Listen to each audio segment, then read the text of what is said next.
Bismillahirrahmanirrahim. Wassalatu wassalamu ala Rasulillah wa ala alihi wa sahbihi wa mawalah.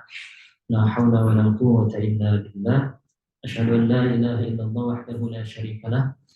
Wa asyhadu anna Muhammadan abduhu wa rasuluhu alladzi la nabiyya ba'dah. Wa hayyikum jami'an bi tahiyatil Islam. Assalamualaikum warahmatullahi wabarakatuh.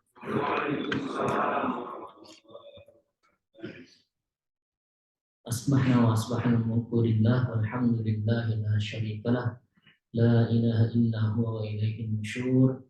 Asbahna ala fitratil Islam wa kalimatil ikhlas wa ala dini nabiyina Muhammadin sallallahu alaihi wasallam wa ala millati abina Ibrahim hanifa wa ma kana minal musyrikin.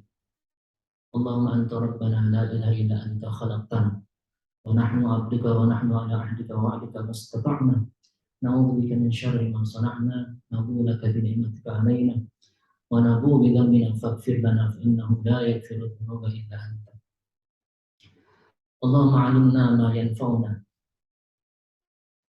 Allahumma 'allimna ma yanfa'una wanfa'na bima 'allamtana. Subhanaka la 'ilma lana illa ma 'allamtana innaka antal 'alimul hakim.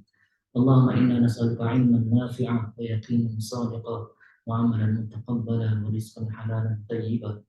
اللهم علمنا التأويل وفقهنا في الدين برحمتك يا أرحم الراحمين.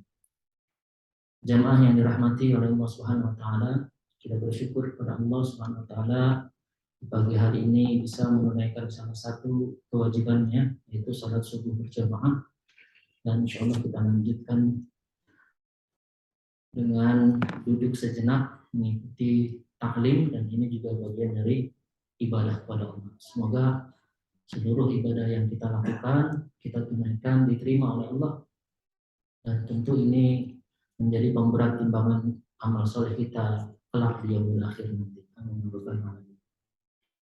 Kita lanjutkan kajian tazkiyatun nafs kita, membahas kitab Al-Mustakhlas fi Tazkiyatil Anfus karya Syekh Sa'id Hawa.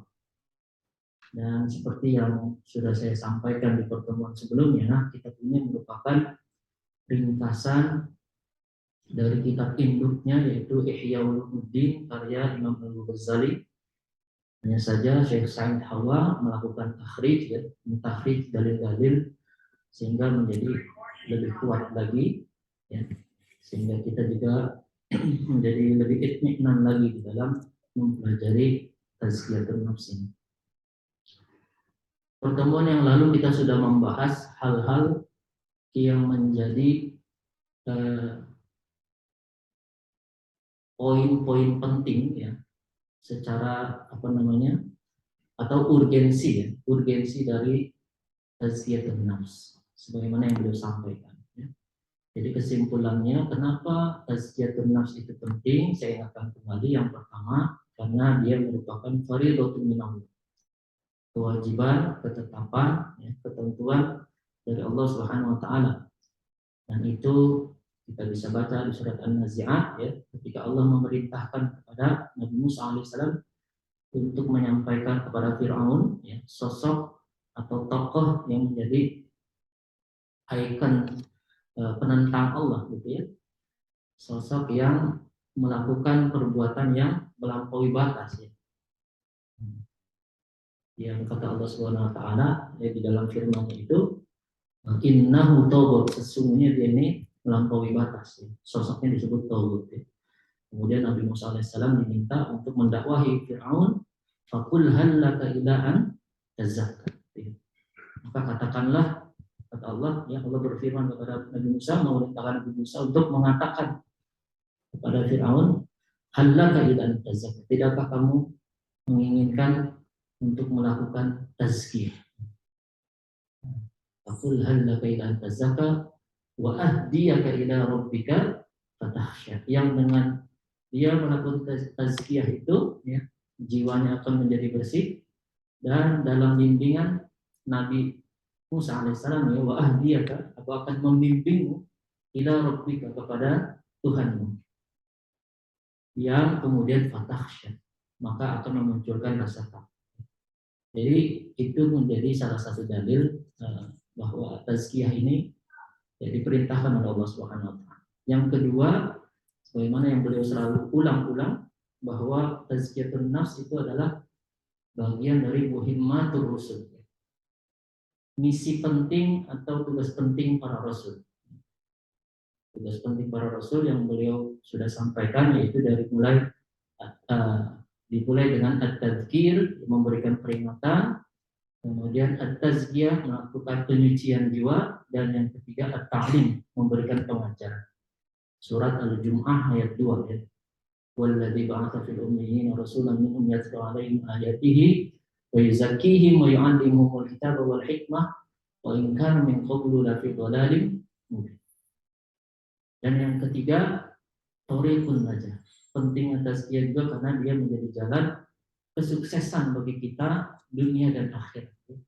Allah berfirman, ya, fa'alhamaha fujuraha wa taqwaha qad aflaha man zakkaha wa qad khaba man dassaha. Allah telah mengilhamkan kepada setiap jiwa kita itu dua potensi. Potensi fujur, potensi buruk, potensi berbuat jahat, potensi kecenderungan berbuat dosa dan maksiat, ya, wa taqwaha, dan potensi baik, potensi takwa, potensi cenderung menjalankan ketaatan kepada Allah Subhanahu wa taala dan seterusnya. Dan kata Allah, qad aflaha man zakkah. Qad aflah, sungguh beruntung man zakkah. Barang siapa yang menyucikan jiwanya. Artinya para ulama tafsir menjelaskan orang-orang yang menyucikan jiwanya maka akan dominan di dalam dirinya potensi yang baik. Akan muncul dan unggul potensi takwa di dalam dirinya. Itulah yang mengendalikan seluruh anggota badannya dari ujung kepala sampai ujung kaki untuk selalu senang melakukan kebaikan, untuk terobsesi menjalankan amal soleh dan seterusnya. Nah, ini yang sudah kita bahas tentang ahamnya tazkiyatun nafs, ya. Urgensi dari tazkiyatun nafs. Baik, saya lanjutkan. Fatazkiyatun nafsi min muhimmatir rusul. Jadi ini beliau tegaskan kembali, maka tazkiyatun nafs itu menjadi bagian penting dari misi para rasul, ya, yang sudah dijelaskan di alinea sebelumnya. Ya. Wa hiya hadafun lil muttaqin. Dan tazkiyatun nafs ini juga menjadi hadaf, sasaran, ya, bagi orang-orang yang bertakwa. Jadi beliau ingin mengatakan bahwa tazkiyatun nafs itu menjadi lifestyle-nya, ya, gaya hidupnya orang-orang yang bertakwa. Ya, selayaknya kita juga senang dengan pakaian kita yang bersih, ya kan? Selayaknya juga kita senang dengan badan kita yang bersih, mungkin wajah kita yang dirawat supaya kelihatan cantik, supaya kelihatan tampan dan seterusnya. Maka kita juga butuh memperhatikan kondisi nafs kita, kondisi jiwa kita. Itulah butuh dilakukan tazkiyah. Ya. Maka orang-orang yang bertakwa, ya, tidak hanya menjaga merawat diri atau fisiknya saja, ya, jasadnya saja, tidak hanya juga menjaga kebersihan pakaiannya saja, tapi juga menjaga kebersihan jiwanya. Maka dikatakan oleh beliau wahiyah hadafun lil muttaqin. Jadi tazkiyah itu sesuatu yang rutinitas bagi orang-orang yang bertakwa. Ya. Sesuatu yang menjadi kebiasaan atau sesuatu yang sudah menjadi urf, budaya. Nggak harus diingatin lagi, gitu ya.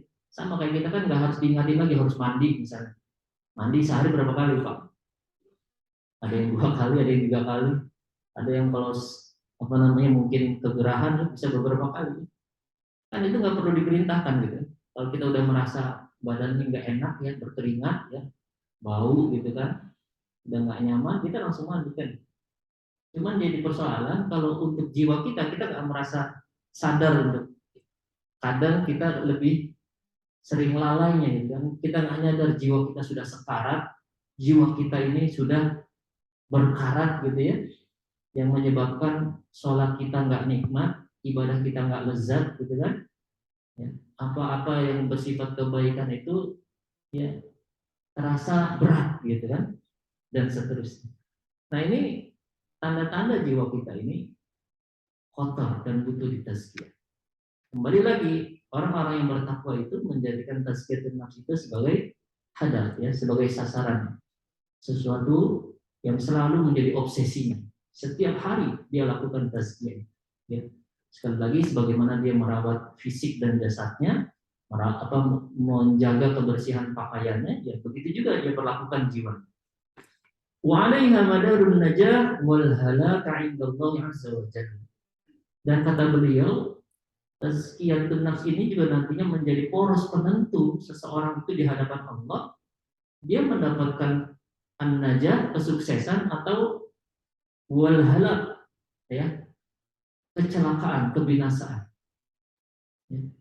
Kita kan kadang sekarang aja nih waktu di dunia kita nggak merasa ada yang istilahnya apa dikhawatirkan gitu ya, tapi nanti begitu di hadapan Allah baru kekhawatiran itu semakin memuncak karena kita merasa ternyata selama ini kita banyak lalainya, ternyata sepanjang hayat kita kurang perhatian kepada perintah-perintah Allah, ketaatan kita kurang kepada Allah, ya. Nah, orang-orang yang melakukan tazkiyah karena dia selalu menyucikan jiwanya, sebagaimana yang tadi Allah sampaikan, qad aflaha man zakkaha, ya, maka dia akan beruntung. Kenapa? Karena potensi baiknya, potensi takwanya dominan di dalam dirinya, sehingga ya kalau sudah dominan potensi takwanya di dalam dirinya itu, seluruh anggota badannya itu menjadi ringan dalam berbuat baik, menjadi bersemangat di dalam menjalankan ketaatan kepada Allah. Ya. Dan itulah yang menyebabkan dia mendapatkan an-najah. Makanya dikatakan thoriqun najah, jalan menuju kesuksesan. Jadi dia akan sukses nanti di hadapan Allah. Kenapa? Karena ya di dalam kehidupannya dia selalu isi dengan berbagai kebaikan. Kenapa dia bisa ringan dalam menjalankan kebaikan? Karena jiwanya bersih.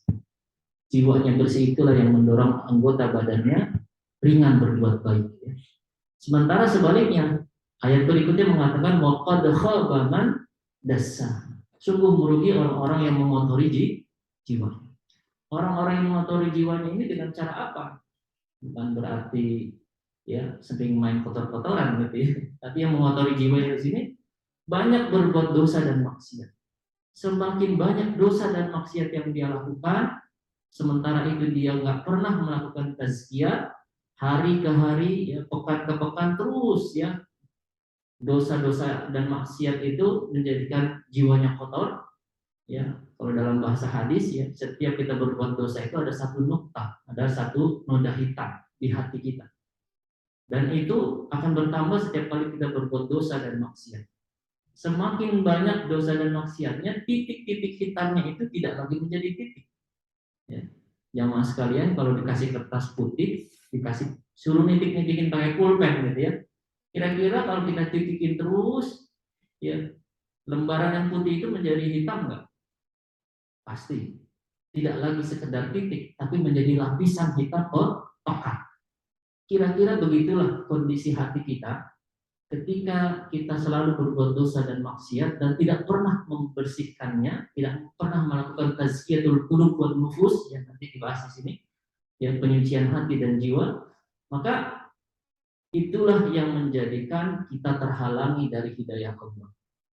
Makanya betapa banyak orang yang dia tahu ini perbuatan dosa, yang dia tahu ini dilarang oleh Allah, yang dia tahu ini adalah sesuatu yang dibenci oleh Allah, tapi dia tetap kerjakan. Ya, seorang pezina, seorang pemabuk, seorang koruptor, ya, seorang yang melakukan perbuatan-perbuatan maksiat secara naluriah, ya, kalau ditanya dia tahu itu dosa, dia tahu itu salah, dia tahu itu sesuatu yang dibenci oleh Allah, ya, tetapi karena hatinya hitam pekat terhalangi oleh lapisan hitam atas dosa dan maksiat yang dia kerjakan, hidayah Allah itu tidak mudah masuk ke dalam dirinya sehingga dia menikmati perbuatan dosa. Persis seperti yang digambarkan di dalam surat Al-An'am ayat 122 yang nanti kita bahas. Ya, bagaimana di situ digambarkan, ya, laisa bi kharijin minha. Dia seperti, ya, apa kama masaluhu fil dzulumat, dia seperti di dalam kegelapan yang tidak bisa keluar dari kegelapan. Orang yang terjerat dalam perbuatan dosa, bahkan dosa besar gitu ya, dia melakukan zina dan terus melakukan zina seperti nggak ada pintu keluar dari perbuatan dosa itu. Nah ini dikarenakan dia jauh dari hidayah Allah. Dan kenapa jauh dari hidayah Allah? Lapisan hitam pekat yang menghalangi hidayah dari Allah tersebut ya. Makanya dibutuhkan tazkiyah. Kembali lagi, jadi berdasarkan dalil tadi waqad khaba man dassaha, kenapa dia merugi? Karena mengotori jiwanya sama dengan ya dia sedang menjerumuskan dirinya ya, kepada jurang apa namanya al-halak di sini ya diistilahkan kebinasaan ya, kecelakaan. Dia akan celaka atas perbuatan dosanya itu. Ya, selagi dia tidak melakukan tazkiyah, maka begitu menghadap Allah dalam keadaan penuh dengan dosa dan maksiat, kotor ya, itulah yang menyebabkan dia merugi. Ya. Naudzubillah, naudzubillah. Nah, sekali lagi, ini menjadi poros penentu sukses atau celakanya seseorang di sisi Allah Subhanahu wa taala. Nah, ini mati enggak. Ini lanjutan dari penegasan beliau tentang urgensi dari tazkiyatun nafs ya. Nah, kemudian saya lanjutkan tazkiyatu fil lughatin ya. Baru nih masuk nih ke dalam hal-hal yang sifatnya mendasar atau prinsip ya. Nah, dan tazkiyah secara bahasa berarti ini kita masuk dalam ta'rif, dalam definisi. Jadi tentu kita ya sebelum mempelajari lebih jauh tentang tazkiyah harus tahu dulu apa itu tazkiyah yang dimaksudnya. Wa tazkiyatu fil lughati ya ta'ti ala ma'ani. Jadi kata beliau tazkiyah secara bahasa ya terkandung di dalamnya dua makna. Jadi dalam dalam kata tazkiyah itu ada dua makna. Minha at-tathiru wa minha an-numu ya, an-numu ya. Jadi at-tathhir wan numu. Jadi kalau disebut at-tazkiyah maka maknanya itu at-tathhir wan numu. Pembersihan dan pertumbuhan ya. Nanti secara filosofis kenapa maknanya itu pembersihan dan pertumbuhan? Ya karena orang yang melakukan tazkiyah ya ketika dia melakukan tazkiyah maka dia akan mendapati proses pembersihan jiwa dan hatinya. Kemudian pada saat yang sama akan terjadi pertumbuhan keimanan ya, dan ketaatannya kepada Allah Subhanahu wa taala. Kalau kita baca di surat Al-Anfal itu ya, innamal mu'minuna alladziina idza dzukirallahu wajilat qulubuhum wa idza tuliyat 'alaihim ayatuhu zadatuhum imana, gitu kan? Nah, kalau kita perhatikan di situ Allah memberikan gambaran bahwa orang-orang yang beriman hanyalah orang-orang yang apabila disebut nama Allah bergetar hatinya dan ketika dibaca ayat-ayat Allah bertambah keimanannya. Wa 'ala rabbihim yatawakkalun, dan hanya kepada Tuhan mereka lah mereka bertawakal. Bagaimana itu bisa terjadi ya manakala jiwanya kotor, hatinya kok kotor. Jadi kalau hati dan jiwanya kotor, nggak akan pernah terjadi wajilat qulubuhum tadi. Idza dzikirallah wajilat qulubuhum. Disebut nama Allah itu nggak ada getaran. Apa nggak ada efeknya. Sama seperti kita, kalau kita suka kepada lawan jenis, disebut nama orang yang kita sukai, ada setrumannya di sini, ada getaran di hati kita. Begitu juga ketika orang yang kita cintai itu mengirimkan surat kepada kita, padahal isinya biasa aja gitu, tapi kita sudah berbunga-bunga. Atau dalam bahasa Quran tadi, zadatul iman, bertambah keimanan. Itu kan karena ada keterikatan antara hati kita dengan orang yang kita cinta. Analoginya juga sama, kita dengan Allah. Kalau mahabbah kita begitu kuat kepada Allah, ya, disebut nama Allah, ya, maka bergetar hati kita. Dibacakan ayat-ayat Allah, ya, dibacakan surat-surat dari Allah itu akan bertambah keimanan kita, kecintaan kita semakin kuat dan seterusnya. Nah, tazkiyah mendorong seseorang tumbuh dan berkembangnya keimanan, kecintaan, ketaatannya dia kepada Allah Subhanahu wa taala. Jadi orang-orang yang melakukan tazkiyah itu pada saat yang sama terjadi at-tathhir, pembersihan, dan an-numu, pembersihan dan pertumbuhan. Bersih dari segala noda, kekotoran, penyakit, bersih dari segala dosa dan maksiat yang selama ini dia lakukan, dan pada saat yang sama menumbuhkan, ya, keimanan, ya, kecintaan dan ketaatannya kepada Allah Subhanahu wa taala yang lebih baik. Itu filosofis dari makna lughahnya, gitu ya, makna bahasanya. Wa hiya kadzalika fil istilah. Begitu juga secara istilah, ya, demikian hal pula secara istilah kata beliau, fa zakatun nafsi tathiruha min amradin wa afatin. Maka tazkiyatun nafs itu atau penyucian jiwa itu tathiruha, ya, membersihkan jiwa, ya, membersihkan jiwa itu dari berbagai penyakit wa afatin dan berbagai kecacatan. Kalau di pertemuan yang lalu sempat ada yang bertanya, nah, kalau kita melakukan tazkiyatun nafs, nafs yang mana yang kita sucikan, begitu pertanyaannya. Nah, saya ingin mengatakan, kalau di Al-Quran itu kan yang secara eksplisit, ya, kalimatnya ada di dalam Al-Quran itu ada yang disebutkan nafsul ammaratu bisu, gitu ya. Surat Yusuf ayat 53. Ada nafsul lawwamah, surat Al-Qiyamah ayat 2. Ada nafsul mutmainnah, surat Al-Fajr, ya. Nah, dari dasar itu, ya, bukan berarti kemudian kita membagi-bagi atau membagi kelompok nafs manusia, ya, ke dalam 3 kelompok itu saja, gitu ya. Jadi saya ingin mengatakan begini, yang dimaksud dengan fazakatun nafsi tadhiruha min amradin wa afatin, maka sesungguhnya nafs kita ini berpotensi, ya, terjangkit oleh berbagai penyakit dan kecacatan yang diantaranya kalau di dalam Al-Quran yang tadi disebutkan misalnya, ya, nafsul amaratul bisu, ya, jiwa yang selalu terdorong untuk melakukan kejahatan, melakukan perbuatan ya, keburukan, kejahatan, sesuatu yang dibenci sama Allah. Jadi jiwa yang memang kecenderungannya itu berbuat maksiat, gitu. Sebenarnya ya bahasa ini itu relate atau berhubungan dengan yang tadi di surat Asy-Syams itu, ya, fa'alhamaha fujuraha wa taqwaha. Jadi potensi fujur itu, ya, adalah nafsu yang dikendalikan oleh nafsul amaratu bisu itu nafsu yang dikendalikan oleh potensi fujur tadi.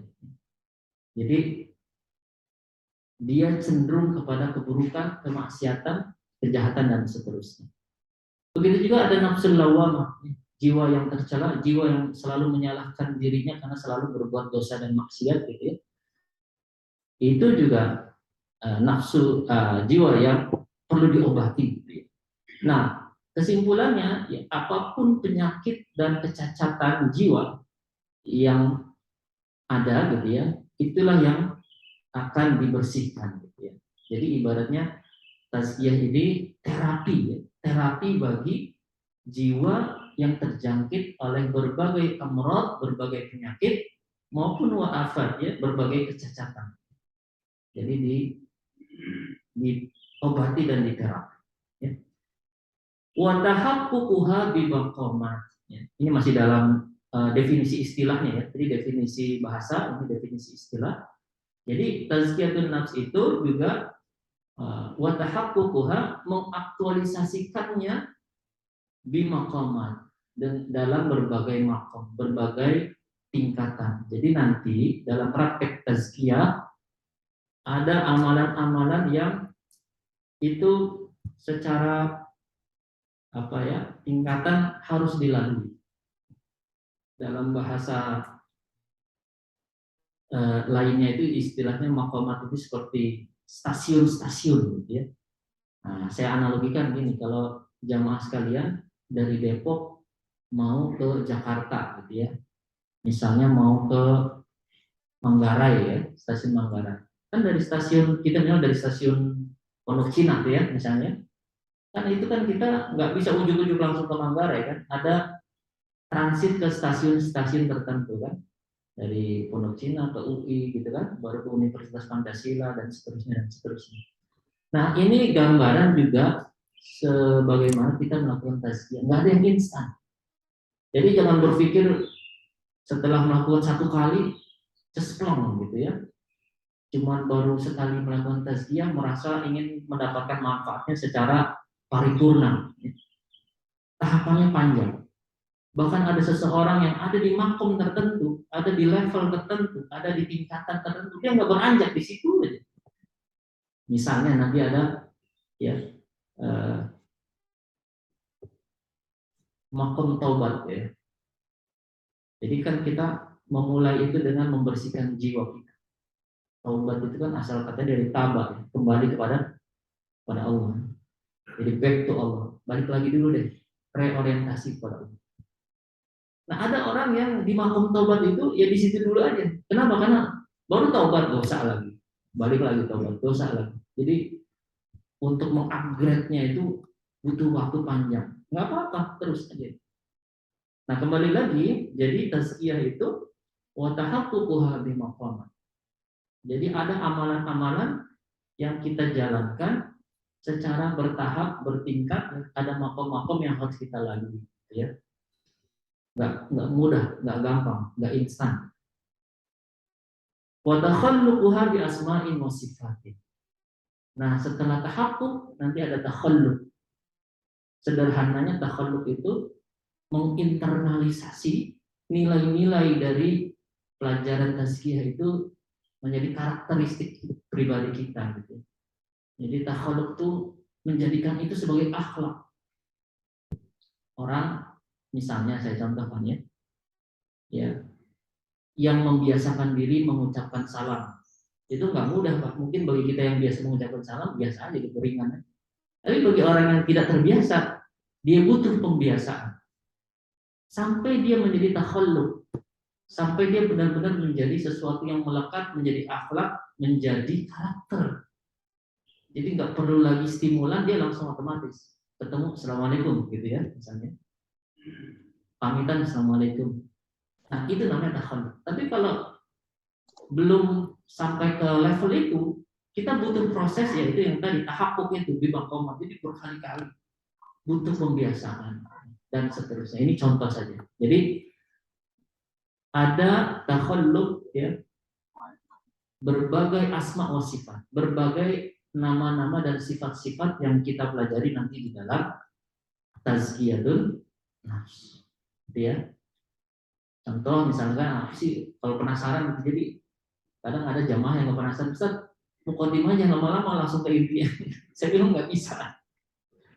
Muqaddimah ini justru hal-hal prinsip dan mendasar yang harus kita pahami. Ibarat Bapak Ibu mau membangun rumah, kalau pondasinya itu nggak kokoh, kira-kira bangunan di atasnya itu kuat nggak ditopangnya? Hah? Kira-kira gimana tuh? Kalau nggak kokoh dasarnya, di pondasinya, maka yang di atasnya mudah roboh, gitu kan? Nah, kita nggak ingin apa yang kita pelajari itu runtuh seketika atau sekejap hilang karena pondasinya lemah. Ada orang yang hanya menikmati taklim, tapi nggak mau mengamalkan isi taklim. Nah, ini saya nggak mau. Kalau tazkiyah itu, yang penting itu mengamali isi taklim. Jadi meskipun sedikit amalkan, gitu ya. Itulah pondasinya harus diperkuat. Makanya tadi dimulai dengan membahas urgensi tazkiyatun nafs supaya kita terngiang-ngiang dan supaya benar-benar menjadi prinsip kita bahwa tazkiyah itu sesuatu yang penting. Gitu. Nah, jadi kembali lagi, contohnya misalnya asma wa sifat di sini misalnya ada amalan yang dinamakan dengan muhasabah. Ya. evaluasi diri. Dan itu menjadi takhalluk ya, ketika kita tahakuk dulu gitu ya, menjalankannya, mengamalkan itu berkali-kali dan belum tentu bisa jadi rutinitas. Malam ini bisa, malam besoknya kelewat ya.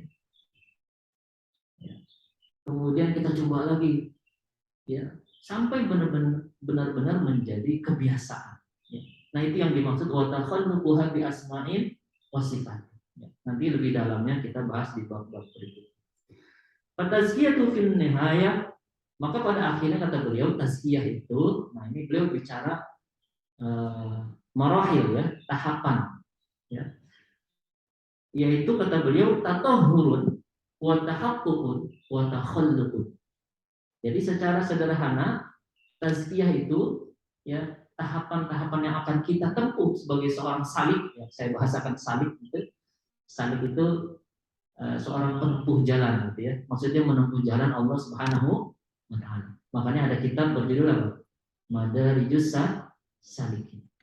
Karya Ibnul Jauziyah ya. Karya Ibnul Qayyim al-Jauziyah. Jadi beliau menyusun kitab Madarijus Salikin itu konteksnya tazkiyatun nafs. Kalau bahasa tadi wa takhalluquha bi maqamat, kalau istilahnya di sini maqamat, kalau beliau ya madarij, tangga-tangga.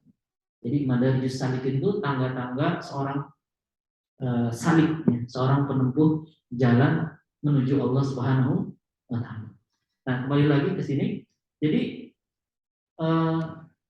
dalam hal tazkiyah, marahil atau tahapannya secara sederhana atau prosesnya itu dari tatahhur wa tahaqququn wa takhalluqun. Pembersihan, kemudian aktualisasi, dan yang ketiga internalisasi. Nah, itu sederhananya gitu ya. Jadi setelah bersih jiwa dan hatinya, maka kita mudah melakukan atau mengaktualisasikan nilai-nilai kebaikan.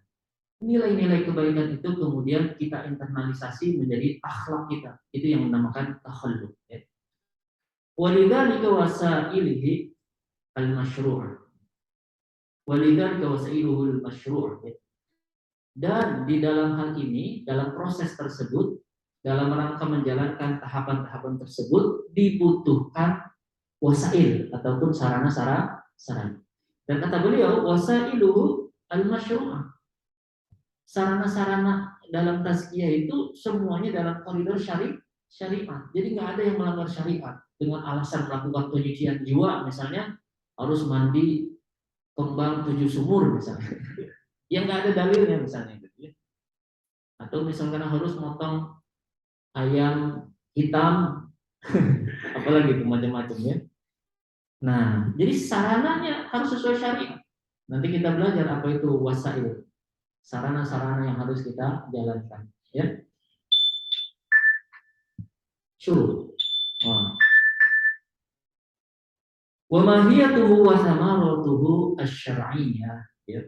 Begitu juga dampak dan pengaruhnya itu sesuai koridor syariat. Jadi nanti jangan berpikir setelah tazkiyah itu menjadi sakti gitu ya. Bisa terbang, bisa ngilang misalnya. Kalau kayak gitu harusnya Rasulullah yang lebih bisa seperti itu ya. Jadi tetap dalam koridor syariat. Kalaupun ada sesuatu hal-hal yang sifatnya di luar nalar manusia, itu atas izin Allah Subhanahu wa taala. Namanya karamah gitu ya. Kalau bagi seorang nabi mukjizat, gitu kan? Kalau karamah misalnya seorang Umar bin Khattab itu kan ketika dia teriak memperingati pasukan Usamah bin Zaid, kedengaran sama Usamah bin Zaid.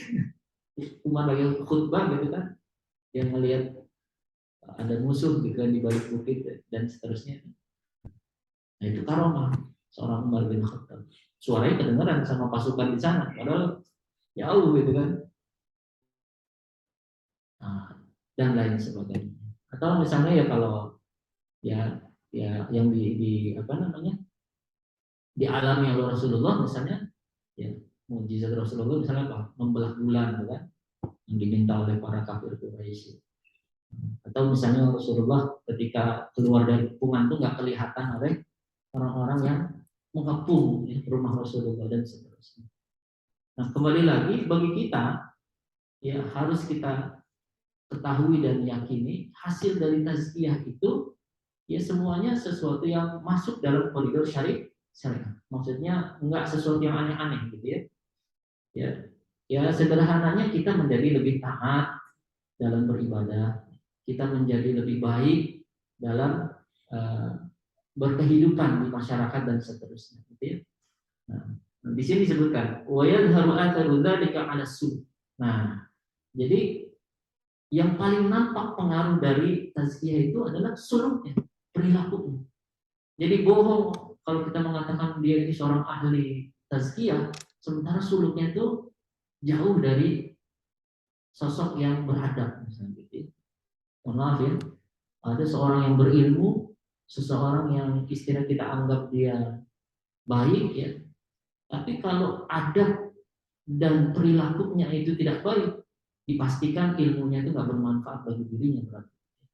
Contohnya apa? Misalnya dia nggak beradab di dalam ya mengomentari para ulama ya, atau di dalam apa bersikap kepada yang berlawanan pandangannya dan seterusnya gitu ya, yang dengan kata-kata yang merendahkan ya, menghujat ya, dan meremehkan dan seterusnya, itu suul adab. Dan itu sekali lagi menunjukkan bahwa ya ilmunya berarti tidak berdampak kepada dirinya. Nah, kembali lagi, tazkiyah itu melahirkan seseorang yang memiliki husnul adab, ya, adab yang baik kepada siapapun, dan dia benar-benar merasa menjadi sosok yang tidak lebih baik daripada orang-orang lain, bahkan selalu merasa lebih rendah daripada orang-orang di sekeliling. Ini tanpa melihat siapapun yang ada di hadapannya ya, dengan latar belakang apapun, dia tetap merasa bisa jadi dia lebih baik daripada saya. Nah, kurang lebih ya begitulah seseorang yang memiliki suluk yang baik, hasil dari tazkiyah. Sedikit lagi ya, saya tuntaskan satu hal ini ya. Nah, kata beliau, suluk ini terbagi menjadi dua ya, yaitu yang pertama fit ta'amul ma'allahi azza wa jalla ya, ma'allahi azza wa jalla. Jadi yang pertama secara vertikal itu suluk ya, perilaku ataupun perbuatannya dalam ta'amul, interaksinya kepada Allah Subhanahu wa taala, wa ma'al khalqi, dan kepada sesama makhluk. Jadi vertikalnya benar, baik, horizontalnya baik dan benar. Atau gampangnya kita selalu menyebutnya apa? Hablum minallah dan hablum minannasnya beres gitu ya. Jadi kalau ada orang yang kelihatannya soleh ya, ibadahnya taat, rajin, tapi hubungannya dengan sesama manusia tidak baik, dipastikan ada yang salah dari ibadahnya. Nah, seorang yang menempuh tazkiyah itu dia memiliki suluk ya, ta'amul ma'allahnya baik, ta'amul ma'al khalqinya baik ya. Bersikap kepada sesama manusia baik. Manusia yang lain pun menganggap dia orang yang baik, yang tidak pernah tersakiti oleh ucapannya, lisannya, tidak pernah tersakiti oleh sikapnya dan seterusnya. Ya. Nah, terus juga kepada makhluk yang lainnya selain manusia ya, binatang. Jadi kalau ada seorang yang misalnya dia guru ngaji, tapi kejam gitu ya sama binatang, misalnya sampai ngebunuh kucing gitu kan, ada kasusnya itu dan seterusnya. Ya, berarti ada yang nggak beres gitu dari ibadahnya. Ya. Nah, kemudian kata beliau juga suluk ini juga nanti nampak wa fil jawari ala amrillah. Di dalam botil jawari itu kedisiplinan anggota badan ala amrillah dalam menjalankan perintah-perintah Allah. Jadi dampaknya, hasilnya dari tazkiyah itu melahirkan atau memunculkan botil jawari. Botil jawari, kedisiplinan anggota badan. Mata kita menjadi lebih disiplin untuk melihat sesuatu yang dihalalkan oleh Allah. Dan pada saat yang sama mata kita punya kontrol yang kuat untuk menghindarkan dari hal-hal yang diharamkan oleh Allah. Begitu nggak sengaja melihat, dia langsung istighfar dan memalingkan. Itu daya kontrolnya akan semakin kuat ketika tazkiyatun nafsnya sukses. Lisan kita juga begitu, yang biasanya gampang celetukan, menyakiti perasaan orang lain, membicarakan keburukan orang, ghibah gitu ya, dan seterusnya, maka menjadi lebih terkontrol dan lebih baik lagi. Tidak ada satu kata dan kalimat pun yang terucap kecuali kebaikan. Ya. Makanya dalam hadis itu maka yu'minu billahi wal yawmil akhir falyaqul khairan aw liyasmut. Itu disejajarkan dengan kadar keimanan seseorang kepada Allah dan hari akhir ya, dan seterusnya nanti ya kita bahas. Jadi intinya dampaknya itu juga akan berpengaruh kepada kedisiplinan anggota badan kita dalam menjalankan perintah Allah. Ya. Matanya yang tadinya baru melihat Quran begini ya, baru baca selembar tuh gampang ngantuk gitu. Kalau kita tazkiyatun nafsnya sukses, itu berjam-jam kita menikmatinya, bahkan seperti kita apa ya kecanduan. Orang kalau sudah baca Al-Quran itu menjadi sesuatu yang dinikmati, dia nggak merasa berat, 1 juz, 2 juz, 3 juz, ya. Bahkan berjus-jus dalam satu waktu itu nggak berat. Tapi orang yang ada masalah gitu ya, kotor jiwanya dan seterusnya, baru satu halaman ini pasti dibikin ngantuk. Baru satu halaman Pak. Saya dulu punya pasien rupiah itu bukan ngantuk kalau nih baru buka Al-Quran katanya, Ustaz saya kalau buka Al-Quran buruknya berantakan gitu. Wah. Jadi contoh saja ya. Jadi maksud saya kalau nanti kita tazkiyatun nafs yang kita jalankan sukses, maka anggota badan kita menjadi lebih disiplin dalam menjalankan perintah Allah, dalam tilawah Al-Quran, dalam sholat kita lebih khusyuk, dan berbagai ibadah lain. Itu akan kita rasakan. Ya. Mudah-mudahan Allah berikan umur panjang pada kita untuk bisa menyambung kajian kita. Mohon maaf atas segala kekurangan. Dari saya cukup sekian. Alhamdulillah. Fala takunanna minal mumtarin. Assalamualaikum warahmatullahi wabarakatuh.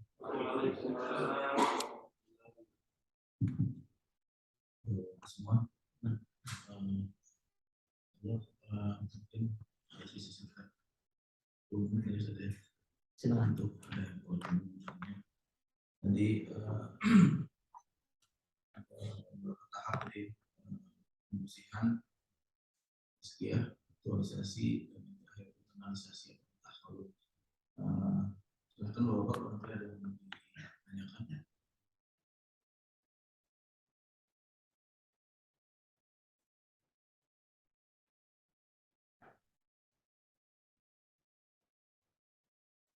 Lagi proses internalisasi sudah di tahap internalisasi.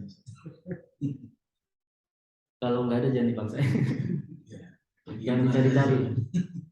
Kalau nggak ada yang ditanya jangan dicari-cari. Iya, bapak semua ini juga sudah lewat sekitar 9 menitan dari syuruknya. Insya Allah kita tutup kajian kita pada pagi hari ini, mudah-mudahan kita bisa aplikasi metode seperti yang bisa tadi yang seperti dari proses kemudian 3 tahap tadi pembersihan, aktualisasi dan terakhir mudah-mudahan kita bisa implementasi atau tahaluk jadi bagian dari karakter kita. Demikian bapak semua, semoga semua ilmu yang kita peroleh pada pagi hari ini jadi keberkahan bagi kita semua. Kita terus mengenal doa kafaratul majlis. Subhanakallahumma bihamdik, asyhadu an la ilaha illa anta, astaghfiruka wa atubu ilaik. Wassalamualaikum warahmatullahi wabarakatuh. Waalaikumsalam warahmatullahi wabarakatuh. Ada sarapan dulu. Kalau sarapan dulu ada sarapan fisik. Kalau sarapan fisik langsung internalisasi.